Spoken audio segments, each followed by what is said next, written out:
welcome to a new video, and today we're gonna take a look at Yuno evolved. How do you evolve them? It's kind of simple. You just play the when you pull them, basically you go up to the evo area and you evo him. The evo items are simply bought from the event. Yeah, that's basically it. He's 700 to place. He's a ground unit.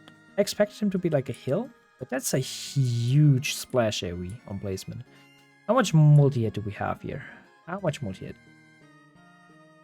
Was that free? I kind of didn't pay attention. It's 4, actually. 4 or 5. That's pretty good, yeah.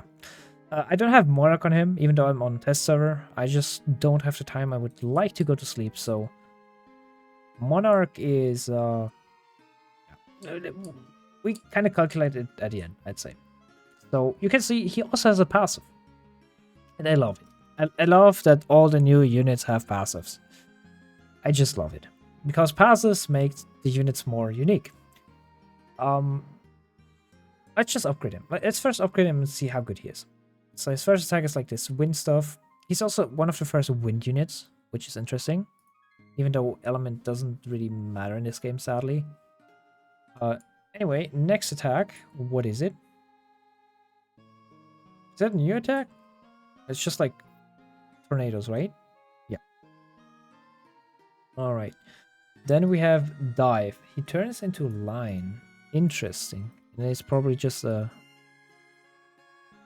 It kind of looks like a laser? Eh. Anyway, okay. So max upgraded. He is kind of expensive for what he does. Let's look at his passive. Maybe his passive, like, outweighs his DPS. We have the Raging Wind. When knocked back... Wait, no. When knocked back, enemies within this unit range take 25% of the knockbacker's damage.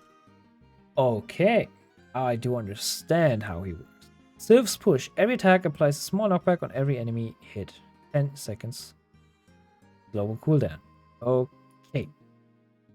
So, basically, you want Monarch on him. Basically, you want Monarch. Anyway, besides you're wanting Monarch on him, why do I think so? So Raging Wind basically oh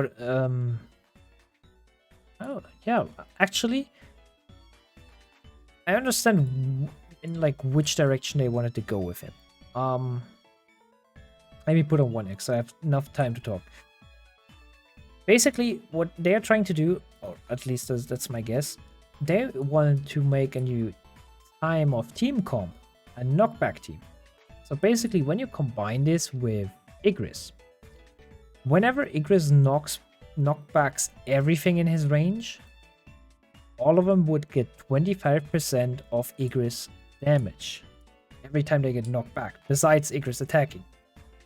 That is like, that's... How do I say that?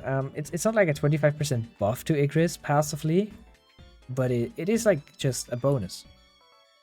It can be strong with Igris, but if you ain't using Igris, he is probably not a good choice to use in your team. But what is kind of weird is every attack, apply a small knockback on every enemy hit. Every attack? Not really, because it's a 10 seconds cooldown. I don't know. I mean, I do know why it's a global cooldown, so you can't like knock back infinitely, but every attack is not accurate, in my opinion. Besides that, is he good?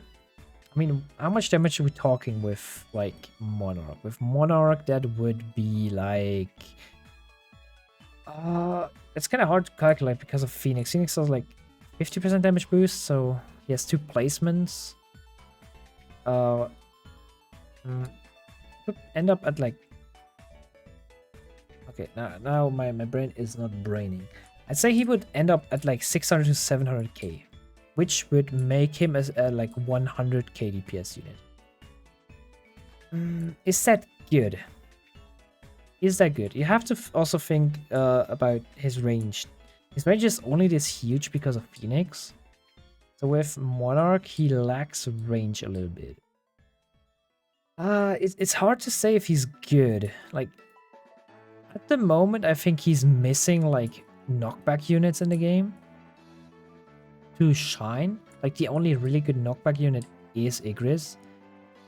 So, if you're not using Igris, you probably have no reason to use him. So he is like, yeah, he's very limited in usage, I'd say.